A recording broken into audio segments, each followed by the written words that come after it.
Assalamu alaikum and welcome to Zikr, chapter 58, the dispute, Surah Al Mujadala. A Madani surah which disallows a specific pagan divorce practice. The surah takes its title from the dispute referred to in verse 1 between a wife who had been divorced in this manner and the Prophet. The surah supports the woman. It goes on to state that those who oppose God and His Messenger, who secretly ally themselves with Satan, who lie in their oaths and make intrigues against the Prophet, will be defeated and suffer humiliation, both in this world and in the next. Verses 5 and 20. While those on God's side will triumph. Verse 22. Bismillah ar-Rahman ar-Rahim. In the name of God, the Lord of mercy, the giver of mercy.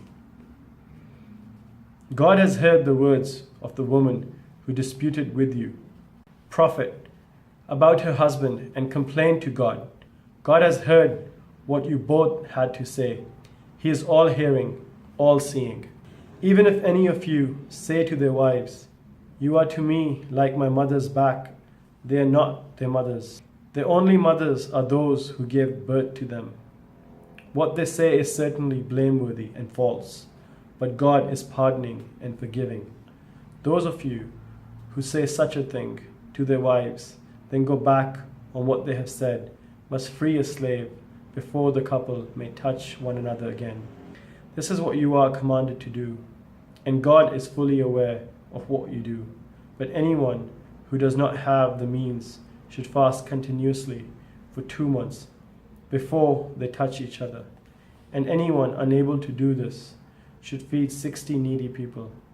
This is so that you may truly have faith in God and His Messenger. These are the bounds set by God. Grievous torment awaits those who ignore them. Those who oppose God and His Messenger will be brought low, like those before them. We have revealed clear messages, and humiliating torment awaits those who ignore them. On the day when God will raise everyone and make them aware of what they have done, God has taken account of it all. Though they may have forgotten, He witnesses everything. Do you not see, Prophet, that God knows everything in the heavens and earth? There is no secret conversation between 3 people where He is not the 4th, nor between 5 where He is the 6th, nor between less or more than that without Him being with them, wherever He may be. On the day of resurrection, He will show them what they have done. God truly has full knowledge of everything. Have you not seen how those who have been forbidden to hold secret conversations go back afterwards and hold them and conspire with one another in what is sinful, hostile, and disobedient to the Messenger? When they come to you, they greet you with words God has never used to greet you, and say inwardly, why does God not punish us for what we say? Hell will be punishment enough for them. They will burn there, an evil destination.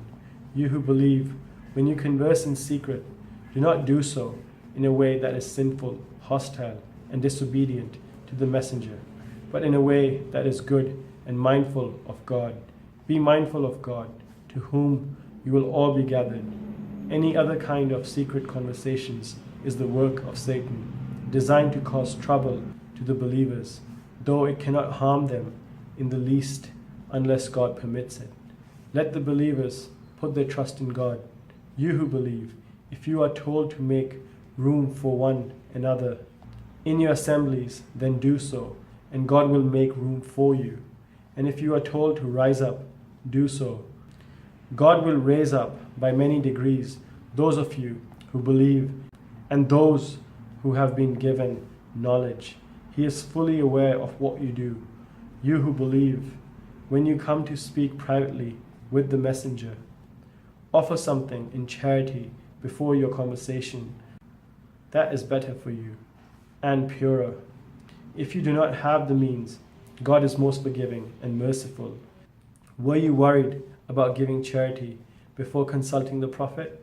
Since you did not give charity and God has relented towards you, you should at least observe your prayers, pay the prescribed alms, and obey God and His Messenger. God is well aware of your actions. Have you not seen, Prophet, those who give their loyalty to people with whom God is angry? They are neither with you nor with them, and knowingly swear to lies. God has prepared a severe torment for them. What they do is truly evil. They have used their oaths to cover up their false deeds and barred others from the path of God.